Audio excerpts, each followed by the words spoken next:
You need people like me. You need people like me so you can point your fingers and say, that's the bad guy. That's the bad guy. That's the bad guy. That's the bad guy. That's the bad guy.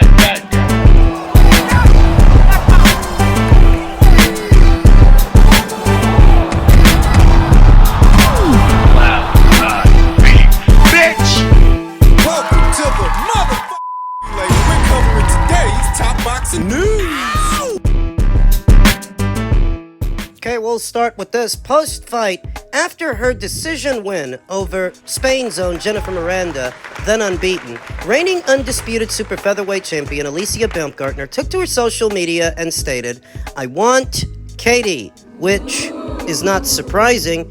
It seems like it's been a long time since Alicia Baumgardner was in a big fight. A fight as big as her fight with Michaela Mayer about 5 fights and 3 years ago. A high-profile fight like that fight was a high-profile fight. She wants a Katie Taylor fight, but I don't know that she's on Katie Taylor's radar.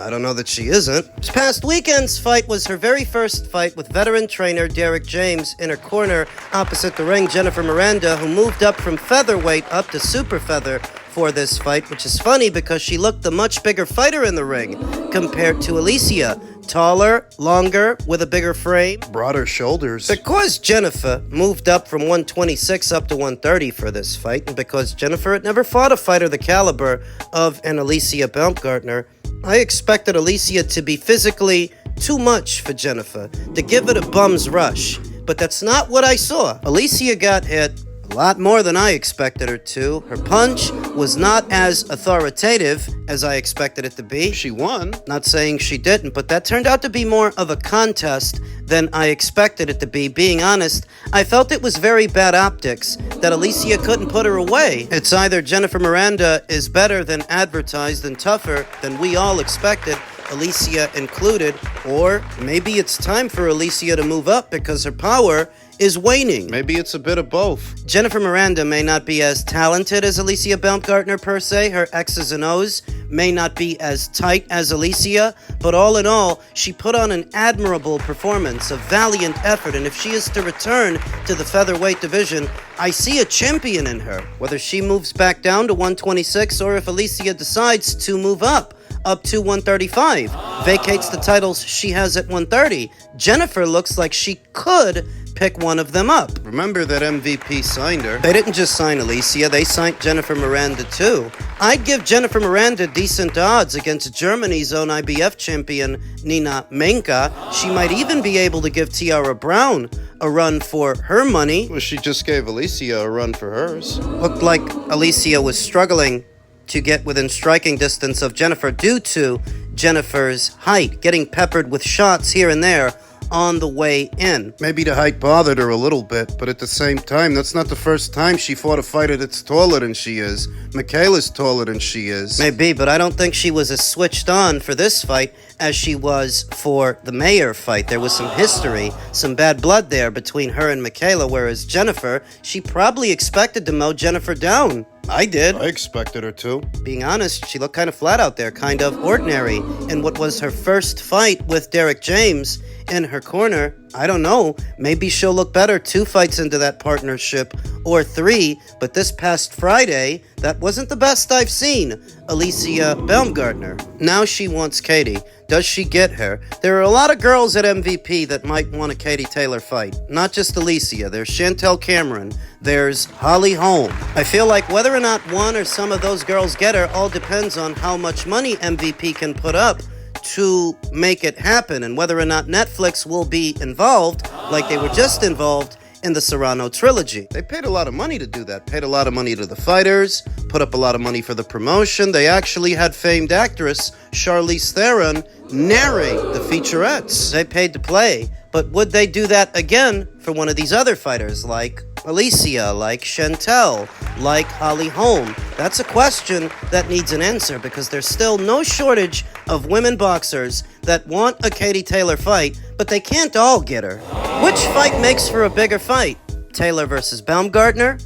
Taylor versus Cameron, Taylor versus Holm. Whichever one, the bigger one is, that's the one I think they decide to do. So which fight makes for a bigger fight? And if Alicia Baumgardner can't get that Katie Taylor fight, what does she do? Where does she go? I'm of the opinion that she's been at 130 long enough. All the big names at that weight have moved on, and it's about time for her to do the same. Move up to 135. There are more names there. Move up to 140. So she's once again successfully defended the undisputed crown, even if she didn't look her best in doing so. Now she wants Katie. We'll see if she gets her, and if she doesn't, we'll see what happens. In men's lightweight news, the PBC explores rescheduling Gervonta Davis versus Lamont Roach rematch for August 23rd or 30th in Vegas.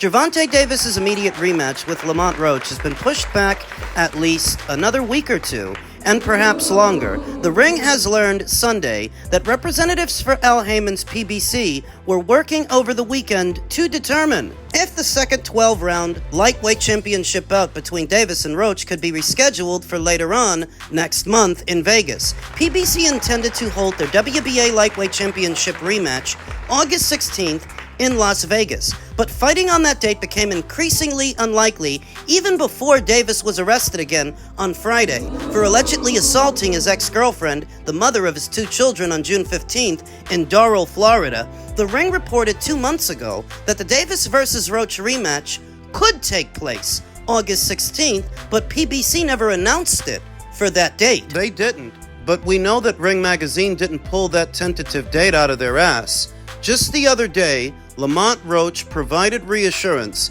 that the rematch would still happen on the 16th.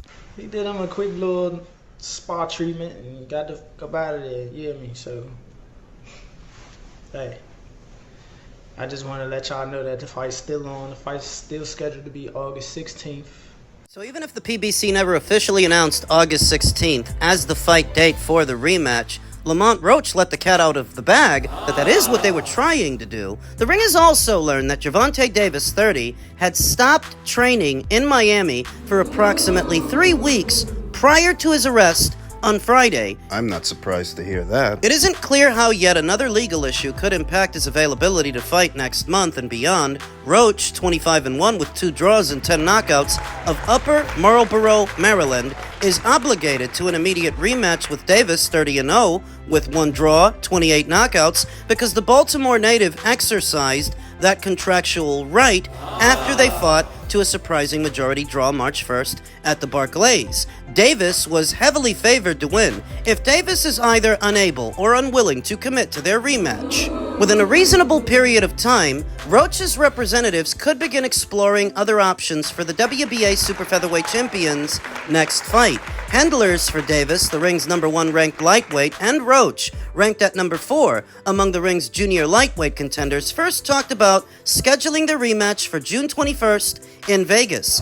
Davis reportedly wanted more time to train, though, which was when the targeted date had moved to August 16th, 4 weeks from this Saturday.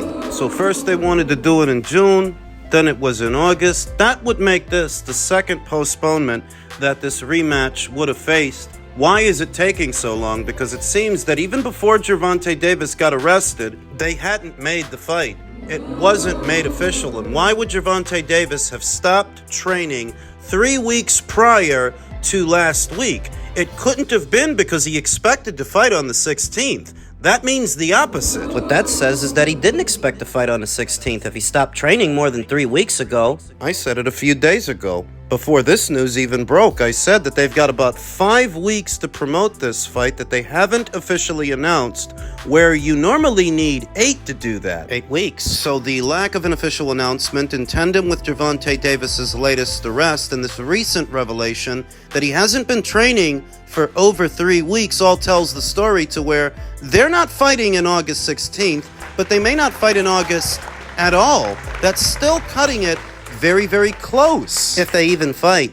There is an industry rumor behind closed doors that Lamont Roach has already signed his end of the contract, but Gervonta Davis still has yet to sign his. So that when you hear that he hasn't been training in the build-up, does Gervonta Davis even want this fight? Because if he doesn't, why exercise the rematch clause and why hold up Lamont Roach's career when you don't really want to fight him? Well, maybe Gervonta don't want the rematch, but the PBC does, and they're holding Lamont to that. But at this point, they're just stifling his career. After the performance that he put on with Gervonta Davis, Gervonta's not his only option to make a big payday. He could always fight Shakur Stevenson on one of Turki El Sheikh's shows. I remember both fighters having a verbal agreement that if things don't work out for a rematch with Gervonta, they would fight each other. So what's the holdup? And don't forget that Lamont Roach ain't the one that needs the rematch. It's Gervonta, because to a lot of people, Lamont Roach already won. He didn't get the decision. But people know what they saw. They know that that was a knockdown, even though it wasn't ruled as a knockdown. And they know that Lamont Roach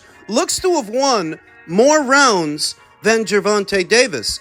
Beating Gervonta Davis within striking distance, in the pocket, in the exchange. Where Gervonta Davis normally does his best work, mid-range to inside, it would seem that at least that night, Lamont Roach was the better fighter there at that proximity. And I myself questioned whether or not Gervonta Davis could get it right. The second time out, does he have it within him to adjust? Because he's never had to. He never fought anybody good enough to make him. These guys that he's been fighting are all cut from the same cookie cutter. The Isaac Cruzes and Rolly Romeros and Mario Barrioses of the world, even the Ryan Garcias. The Hector Luis Garcias. The Gamboas. It would seem in Lamont Roach that he's come upon a better fighter than the fighters that he normally fights. But should you have to labor this much with a Lamont Roach? Need I remind you that Jamel Herring only needed one fight for one win over Lamont. So why does Gervonta need two if he's supposed to be all that in a bag of chips? Mental toughness. I don't think Gervonta Davis has any. I think that mentally he's very weak. In a rematch situation, you have to go to the well and conjure up new answers. But is Gervonta Davis the kind of fighter that can do that? And should he really have to for a Lamont Roach? We're not talking about one of the best lightweights in the world. Before he fought Gervonta, he never even fought at lightweight. This is pathetic. So that when you see the PBC has outsourced one of their flagship fighters in David Benavidez to Turkey's November show, and you see that the rematch with Gervonta and Lamont has not quite come together after all these weeks, after all these months. What the hell have you guys been doing? What's taking so long? Another industry rumor I came across the last 48 hours or so is that the PBC may yet do a fight on the 16th of next month, but it won't be that fight and it won't be a pay-per-view. Well, who would they use? It beats me. They don't have the deepest stable these days, and that's just a rumor. It should be treated as such, but I think that beyond the gossips, it's very obvious that Gervonta Davis will not be fighting Lamont Roach on the 16th of next month, if he even fights him next month. If he even fights him at all. I personally would not be surprised if he doesn't. If the rematch were to fall apart and not happen at all, I wouldn't be surprised. Elsewhere in the world of boxing, Edgar Berlanga speaks after his knockout loss to Hamza Shiraz this past weekend, saying, "Last night didn't unfold the way we trained for, prepared for, or envisioned.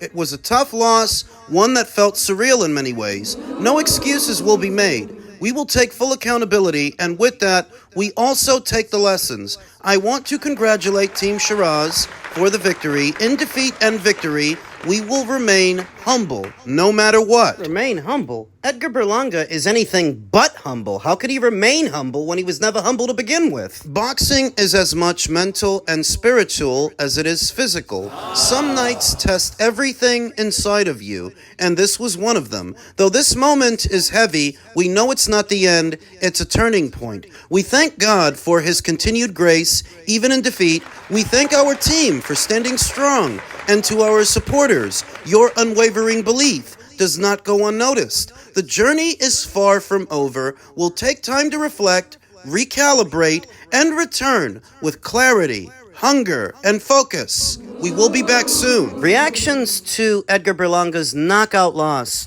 to Hamza Shiraz are still pouring in. And look, I know I should have never invested in some participation trophy winner like a Berlanga.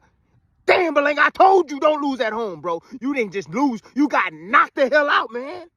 Damn, Berlanga. My gosh, bro. It is over. The hype train is over, man. Thank God, bro. You was embarrassing yourself and your family and all the Puerto Ricans that been watching. You been embarrassing them, bro.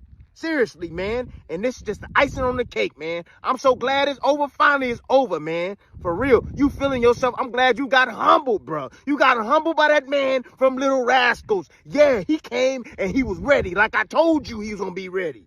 I told y'all he was gonna be ready. Maybe it's because Hamza doesn't spend all his time trying to rub elbows with rappers or cosplay them the same way that Edgar Berlanga does. Hamza was ready. Edgar Berlanga wasn't. I'm of the opinion that Edgar Berlanga, like a lot of people here in the United States, figured that he's just fighting some Brit. Those guys ain't no good. Even after they saw the shellacking that Tyson Fury put on Deontay Wilder, they still don't get it. That American boxers aren't what they used to be. And this is not your father's era of boxing. On the heels of this knockout loss, Edgar says that he'll come back better, but come back for what? Certain defeat awaits him again. There's nothing to draw from when it comes to Edgar Berlanga. I don't think he beats Mabili, Melenkuziev. I don't think he beats Pacheco. I question whether or not he can even beat Caleb Plant. Lester Martinez, Bruno Surace, Jaime Munguia. You ask me? All of those guys stand a great chance of beating Edgar Berlanga, which begs the question, if you can't beat anyone at the top, what are you coming back for? Open up a barbershop. I'm not even kidding. A bodega around the way. A barbershop next to it. With your earnings from this past weekend's fight. Because boxing, you ain't got the instincts for boxing. I've long maintained that Edgar Berlanga doesn't even have a base style. He's not a pure boxer, clearly. But he's not a boxer puncher either. And he's not a pressure guy. He's nothing. How do you know? When he was still at top rank, and they tried to match him against moving targets, he struggled greatly, where a pressure fighter, a true pressure fighter, would have been able to mow them down. Marcelo Coceres, Steve Rolls. If he were a pressure fighter, he would have looked a lot better in those fights than he did. So he's not a pressure guy. But he's not a boxer puncher either, because after he stunk out the joint with Coceres and Steve Rolls, they matched him against an aggressive guy in Romer Angulo, a guy he doesn't have to chase. He'll come to you. He did, and Edgar Berlanga couldn't deal. He couldn't handle it. He bit him on the shoulder out of frustration. So he's clearly not a boxer puncher, because a boxer puncher would have been able to deal with a Romer Angulo. He's not a pressure guy, he's not a boxer puncher, he's not a pure boxer either, he's nothing, and he should seriously think about walking away. He should think about retiring. There's nothing to go to the well to get. There is nothing to draw from because Edgar was never any good to begin with. He only stayed unbeaten as long as he did due to his management, not his ability. Long enough to cash him out against Canelo Alvarez. But that's it.